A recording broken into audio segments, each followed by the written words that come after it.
Hi, everybody. Today's story is titled Caps for Sale. And I know we've read this a couple weeks ago, but let's take a look at the story again. Because I know when I read stories again, I notice things that maybe I didn't notice before. The author of this story is also the illustrator. So Miss Esphyr Slobodkina wrote the words and drew the pictures. So it says that it's a tale of a peddler, some monkeys, and their monkey business. And if you look really carefully, friends, these monkeys are already being tricky to us, and they're hiding behind the tree trunk. There they are, those two monkeys. And remember, our salesman takes a nap. So let's start reading. Caps for sale. Here is the title page. Remember, he's walking in the town and then he decides to leave the town. Once there was a peddler who sold caps. A peddler is like a salesman, but he was not like an ordinary peddler, carrying his wares on his back. He carried them on the top of his head. First, he had on his own checked cap, then a bunch of gray caps second, brown caps third, blue caps fourth, and on the very top, a bunch of red caps. So I must take a lot of skill to do that, friends. Think about how difficult it would be to carry all of those caps on your head. Remember, a cap is a type of hat. He walked up and down the streets, holding himself very straight so as not to upset his caps, and he went along and he called, "Caps, caps for sale, 50 cents a cap." One morning he could not sell any caps. He walked up the street and he walked down the street, calling, "Caps, caps for sale, 50 cents a cap." But nobody wanted any caps that morning. Nobody wanted even a red cap.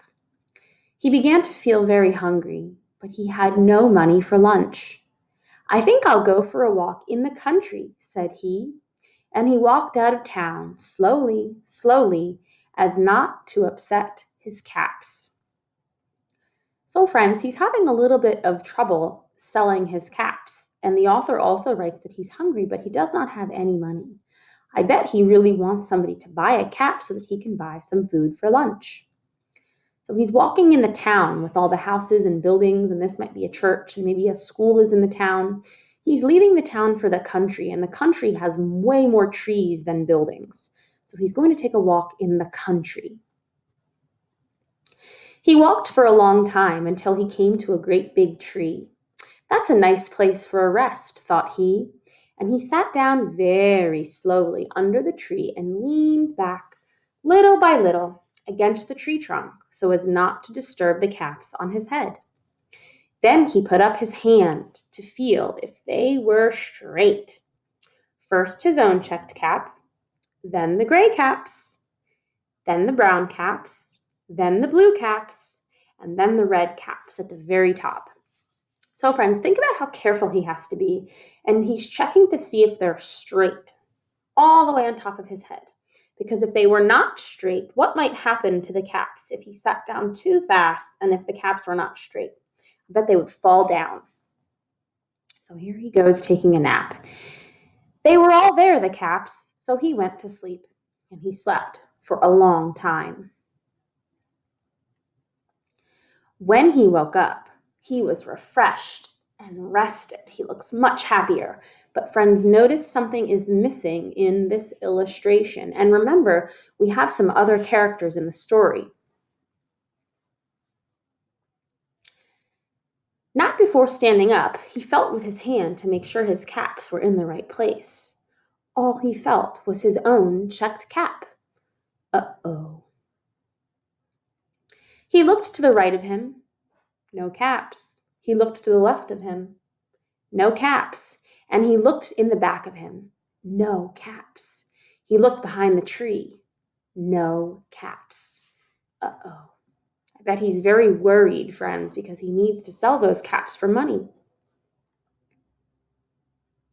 Then he looked up into the tree. And what do you think he saw? On every branch sat a monkey. On every monkey was a gray or a brown or a blue or a red cap. Oh my goodness, friends, that is a lot of monkeys. They stole his caps. The peddler looked at the monkeys. The monkeys looked at the peddler. He did not know what to do. And finally, he spoke to them. What do you think he would say, friends? If they stole his caps, what would he say? You monkeys, you, he said, shaking a finger at them. You give me back my caps. But the monkeys only shook their fingers back at him and said, tss, tss, tss. Uh-oh, they're not giving back the caps. This made the peddler angry, so he shook both hands at them and said, You monkeys, you give me back my caps. But the monkeys only shook their hands back at him and said, tss, tss, tss. Well, friends, it looks like the monkeys are teasing this peddler. I know how I feel when I get teased. I get very angry, especially if somebody takes something from me and doesn't give it back. So I bet the peddler is feeling very angry at this point because he's asked twice now. But if you also think he's not really asking very politely. He's shaking his hand and his fists and saying, Give me them back. And I notice he did not say please. Now he felt quite angry and he stamped his foot and he said, You monkeys, you better give me back my caps. But the monkeys only stamped their feet back at him and said, tss, tss, tss. Maybe when they're going, tss, tss, they're saying, You should say, Please, Mr. Peddler. Tss, tss, tss. He's not asking politely. By this time, the peddler was really very angry. He stamped both of his feet and shouted, You monkeys, you must give me back my caps. But the monkeys only stamped both of their feet back at him and said, tss, tss, tss. Oh boy. At last, he became so angry that he pulled off his own cap, threw it on the ground, and began to walk away. He's so frustrated, he almost gave up, friends. He walked away. He didn't know what else to do. But the monkeys, then, each monkey pulled off his cap. So they're copying the man, just like the man pulled off his cap. Now they're pulling off their caps.